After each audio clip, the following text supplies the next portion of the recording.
إن الحمد لله نحمده ونصلي على رسوله الكريم أما بعد أعوذ بالله السميع العليم من الشيطان الرجيم من همزه ونفخه ونفسه بسم الله الرحمن الرحيم يا أيها الذين آمنوا إذا لقيتم فئة فاثبتوا واذكروا الله كثيرا لعلكم تفلحون وأطيعوا الله ورسوله ولا تنازعوا فتفشلوا وتذهب ريحكم واصبروا ان اللہ مع الصابرین۔ محترم بھائیو، 10ویں پارے کا خلاصہ آج آپ کے سامنے پیش کرنا ہے۔ اس پارے میں 2 صورتیں ہیں۔ شروع میں سورہ انفال کا بقیہ حصہ ہے اور پھر آگے سورہ توبہ ہے۔ سورہ انفال میں جنگ بدر، جو کہ اسلام کی پہلی بڑی جنگ تھی، اس پر تبصرہ ہے اور صحابہ کرام کو جنگ کے آداب سکھائے گئے۔ کل میں نے جنگ بدر کا پس منظر بتایا تھا، اور یہاں جو حصہ اس پارے میں ہے اس میں جنگ کرنے کے آداب اللہ تعالی نے بتائے ہیں۔ یا ایھا الذین آمنوا اذا لقیتم الذین کفروا، اے ایمان والو جب تم ملو کافروں سے جنگ کے میدان میں تو فثبتوا، ثابت قدم رہو۔ یہ پہلی شرط ہے۔ اگر میدان جنگ میں جیتنا ہے، فتح چاہیے تمہیں، تو کیا کرو؟ فثبتوا، ثابت قدم رہو، ڈگمگانا نہیں۔ پیچھے سورہ آل عمران میں ہم پڑھا ہے نا، ولا تہنوا ولا تحزنوا، غم بھی نہیں کرنا اور کمزوری بھی نہیں دکھانی۔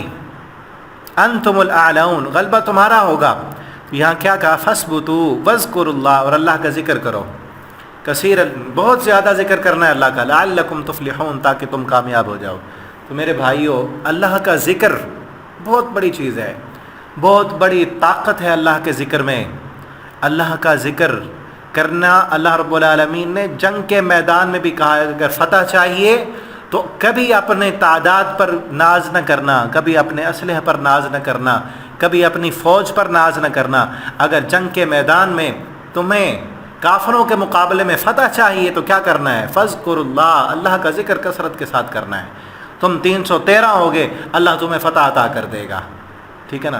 کب؟ جب ایمان مضبوط ہوگا اور اللہ کا ذکر مضبوط ہوگا۔ تو ہمیں چاہیے ہر وقت اللہ کا ذکر کریں، اور یہی کام اللہ نے، آگے ہم پڑھیں گے سورہ جمعہ میں، اللہ تعالیٰ نے تجارت کرنے والوں سے کہا کہ اگر تجارت میں کامیابی چاہیے تو اللہ کا ذکر کرو، ٹھیک ہے؟ میدان جنگ میں کامیابی چاہیے، اللہ کا ذکر کرو۔ دنیا میں کامیابی چاہیے، اللہ کا ذکر کرو۔ آخرت میں کامیابی چاہیے، اللہ کا ذکر کرو۔ اور جنات اور شیاطین سے نجات چاہیے، جادو، حسد، دنیا و آخرت کی ہر کامیابی کا راز اللہ کے ذکر میں ہے، لعلکم تفلحون، تاکہ تم کامیاب ہو جاؤ۔ اور آگے کہا اطیعوا اللہ والرسول، اللہ کی اطاعت کرو، اس کے رسول کی اطاعت کرو، ولا تنازعوا، اور آپس کے جھگڑے ختم کر دو، آپس میں جھگڑنا نہیں۔ اگر آپس کے اندر جھگڑو گے، لڑائی کرو گے، مسلمان کے خلاف جو ہے لڑائی کرے گا، فتفشلوا، پھر تم جو ہے فتفشلوا، بزدل بن جاؤ گے، فلاح نہیں پا سکو گے، اور تمہارا جو طاقت ہے وہ بگڑ جائے گی۔ وتذهب ريحكم، اور تمہاری جو اللہ تمہاری ہوا ختم ہو جائے۔ تذهب ريحكم، تمہاری جو دشمن کے مقابلے میں تمہارا جو رعب ہے، وہ رعب تمہارا ختم ہو جائے گا اگر تم آپس کے اندر لڑتے رہو گے۔ واصبروا، صبر کرو، ان اللہ مع الصابرین، اللہ صبر کرنے والوں کے ساتھ ہے۔ اور پھر آگے دفاع کا، اپنا دفاع تیار کرنے کا بہترین طریقہ بتایا گیا۔ وَأَعِدُّوا لَهُم مَّا اسْتَطَعْتُم مِّن قُوَّةٍ، اپنے طاقت کے مطابق، استطاعت کے مطابق قوت تیار رکھو۔ مِن رِبَاطِ الْخَيْلِ، سرحدوں کی مضبوطی کے لیے گھوڑے تیار رکھو۔ تُرْهِبُونَ بِهِ عَدُوَّ اللَّهِ، کہ جن کے ذریعے تم اللہ کے دشمنوں کو مرعوب کرتے ہو، ان کو اپنی طاقت دکھاتے ہو۔ اس وقت گھوڑے تھے، تیر تھے، تلواریں تھیں، اور اب جدید اسلحہ، ایٹم ہتھیار، ٹینک اور جنگی جہاز، ان کے ذریعے سے تم دشمن کو مرعوب کرو۔ اب جتنا بھی ہو سکتا ہے اتنا اسلحہ تیار رکھو، طاقت تیار رکھو۔ ہم یہ دیکھیں کہ نبی کریم صلی اللہ علیہ وسلم کی زندگی اٹھا کر دیکھیں، آپ جب فوت ہوئے آپ کے پاس کیا تھا؟ گاڑیاں تھیں، بنگلے تھے، کوٹھیاں تھیں، کچھ بھی نہیں تھا۔ حتیٰ کہ کھانے کے لیے بھی آپ صلی اللہ علیہ وسلم نے اپنی زرہ، کسی یہودی کے ہاں گروی رکھی ہوئی تھی زرہ، ہاں آپ کے پاس تلواریں تھیں، نیزے تھے، ڈھال تھی، وہ زرہ رکھی ہوئی تھی۔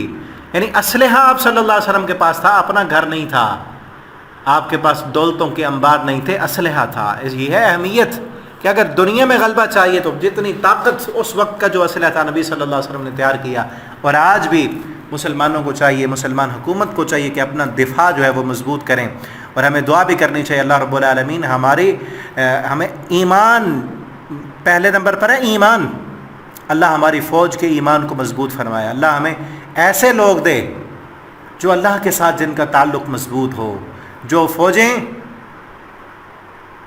جن کا ایمان مضبوط نہ ہو، جو حرام کاری میں ملوث ہوں، شراب میں، زنا میں، ایسی فوجیں کبھی کامیاب نہیں ہو سکتی، ٹھیک ہے نا۔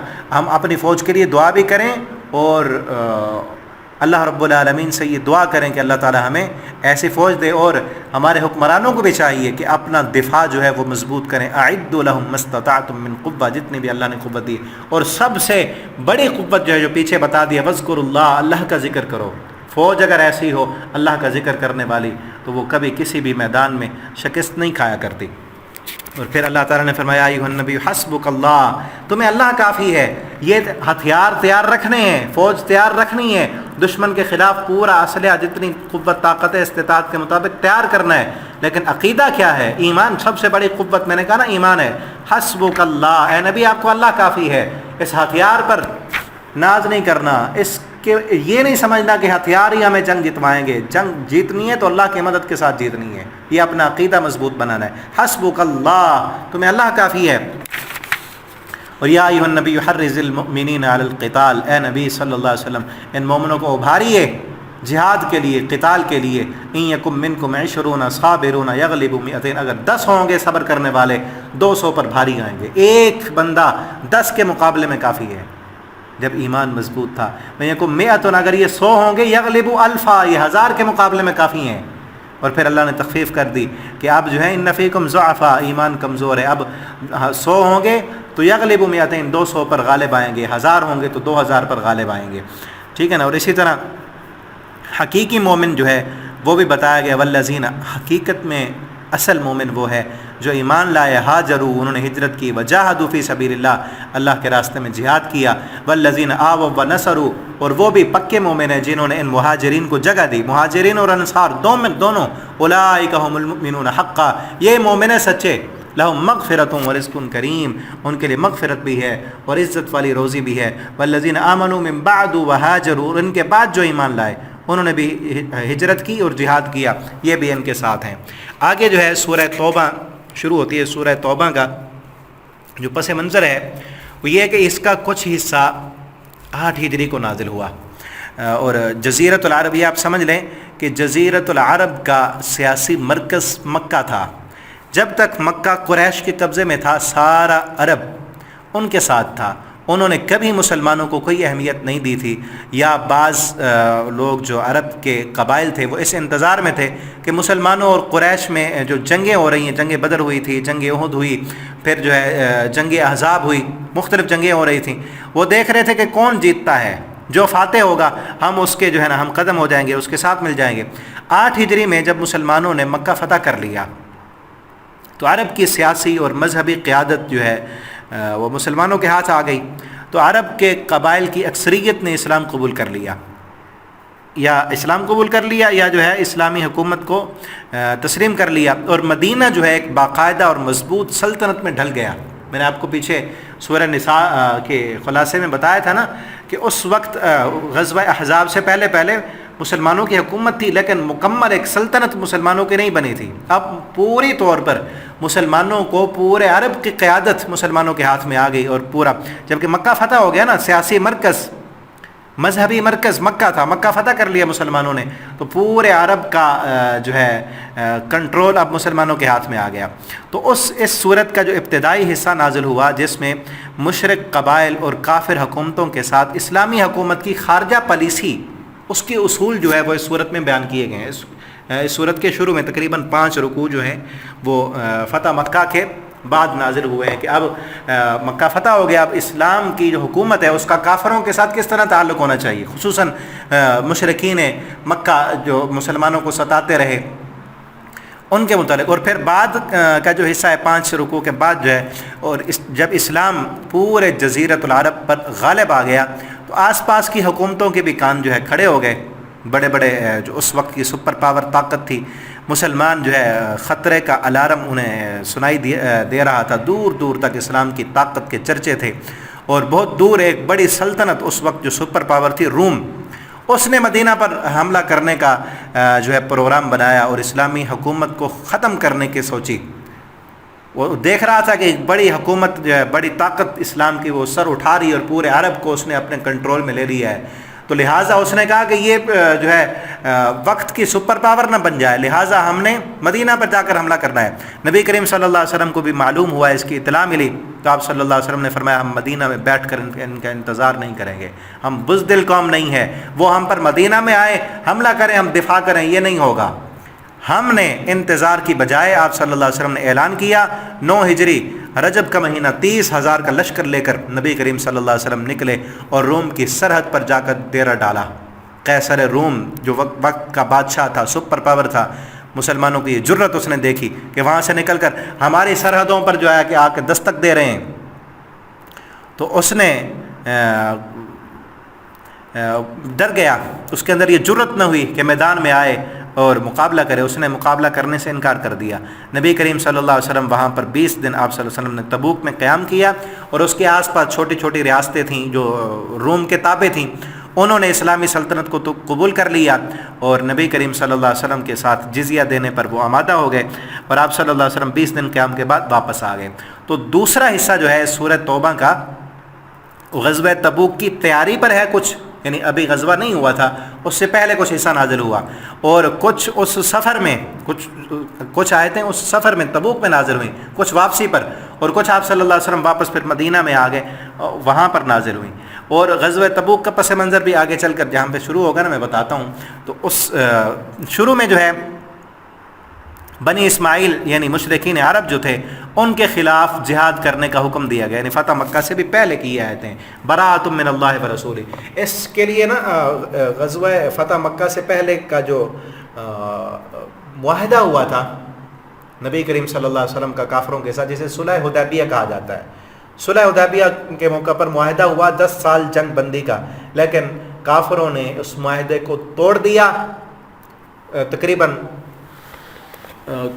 2 سال کے بعد۔ 10 سال کا معاہدہ تھا، 2 سال کے بعد انہوں نے معاہدہ توڑ دیا، اور آپ صلی اللہ پھر وہ جو ہے معاہدے کو رینیو کرنے کے لیے ابو سفیان کو بھیجا مدینہ میں کہ آپ اس کو جو ہے نا برقرار کر کے، آپ صلی اللہ علیہ وسلم نے فرمایا نہیں اب کوئی معاہدہ نہیں ہوگا۔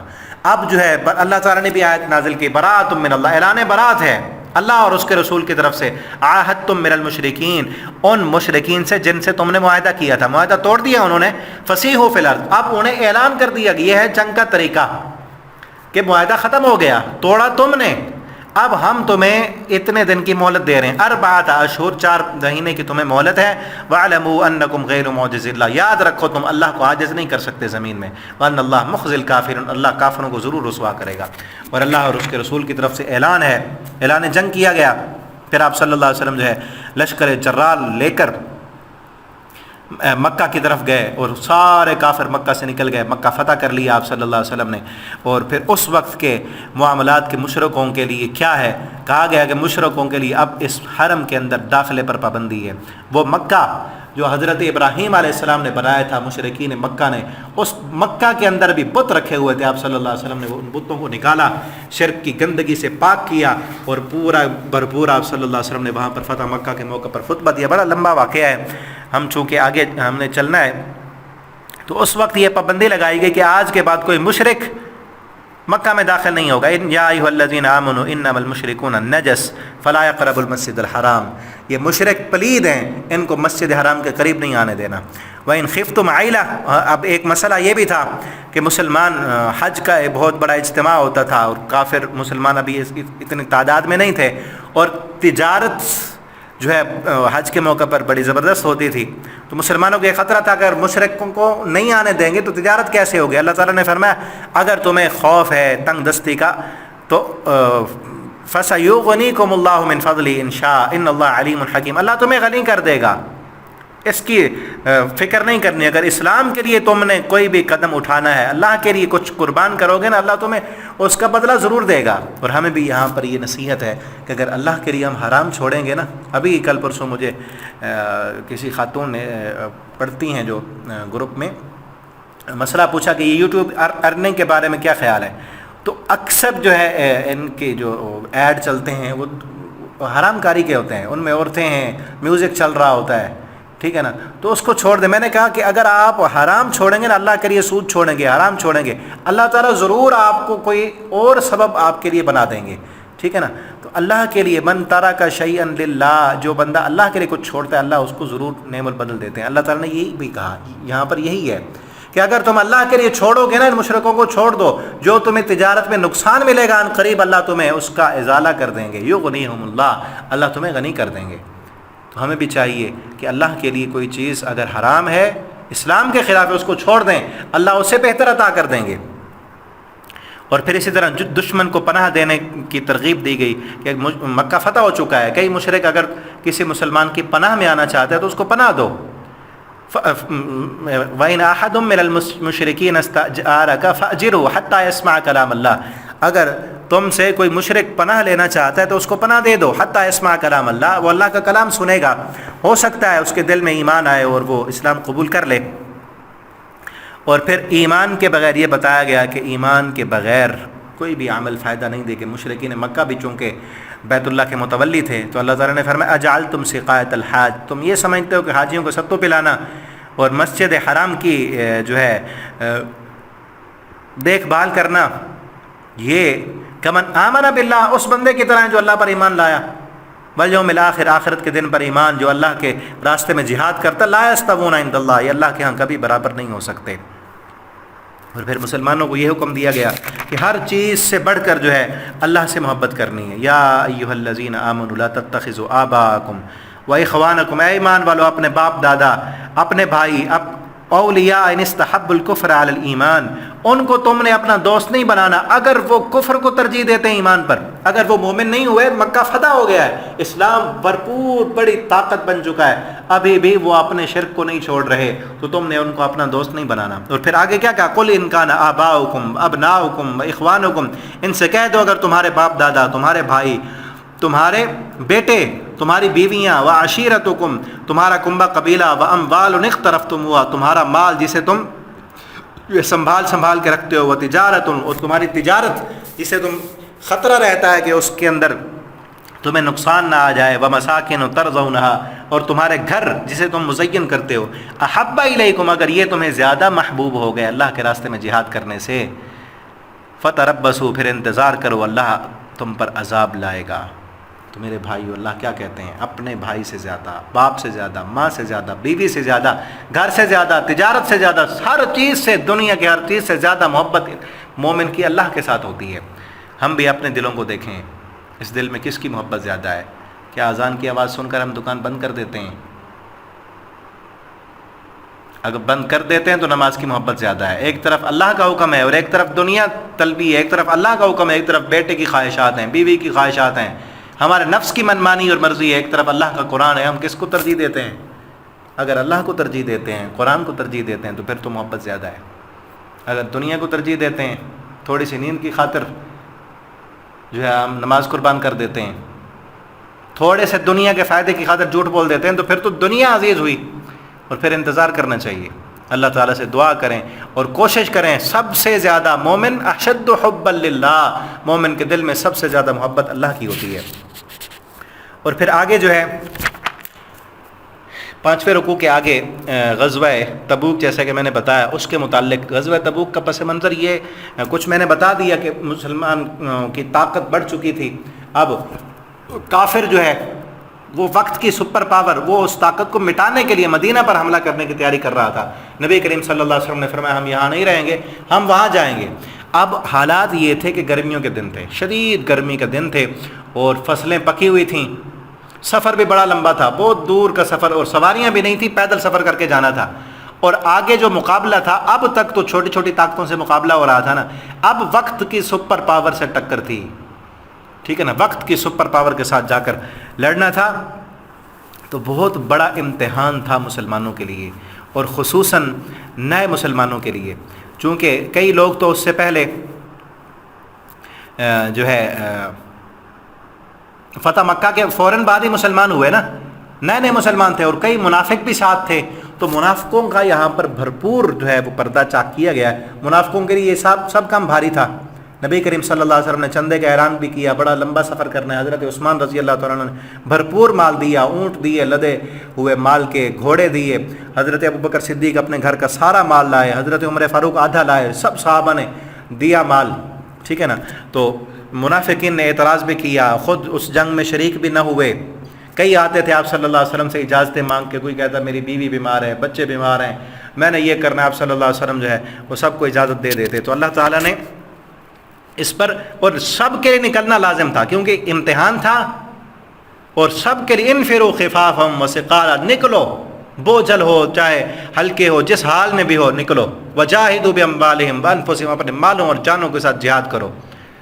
تو اللہ تعالیٰ نے کیا کہا؟ لو کان عرضا قریبا، منافقوں کے بارے میں فرمایا اگر سفر تھوڑا ہوتا، وسفرا قاصدا لاتبعوک، اگر سفر تھوڑا ہوتا اور آگے سے مال غنیمت ملنے کی امید ہوتی تو یہ ضرور جاتے، ولکن بعدت علیہم الشقہ، سفر دور کا ہے، مشقت ہے، وسیحلفون باللہ، منافق لوگ قسمیں اٹھا کر کہیں گے، لو استطعنا، ہمارے پاس طاقت ہوتی، لخرجنا معکم، ہم تمہارے ساتھ ضرور نکلتے۔ یہلکون انفسہم، انہوں نے اپنے ہی نفسوں کو ہلاکت میں ڈالا ہوا ہے۔ واللہ یعلم انہم لکاذبون، اللہ جانتا کہ یہ جھوٹے ہیں، یہ جھوٹے ہیں، نہیں نکلنا چاہتے۔ جو سچے مومن تھے وہ نکلے، اور پورا یہاں پر منافقین کی کردار کشی کی گئی ہے۔ اور کیا کہتے ہیں؟ لو کان عرضا قریبا وسفرا قاصدا الذین یلمزون المتقین، اور پھر جب منافق لوگ یہ کرتے کہ جو مسلمان صدقہ لے کر آتے اس جنگ میں حصہ ڈالنے کے، جو زیادہ لے کر آتا ہے ان کے بارے میں کہتے کہ یہ نمائش کر رہے ہیں، یہ تو دکھلاوا کرتے ہیں، یہ ریاکار ہیں معاذ اللہ۔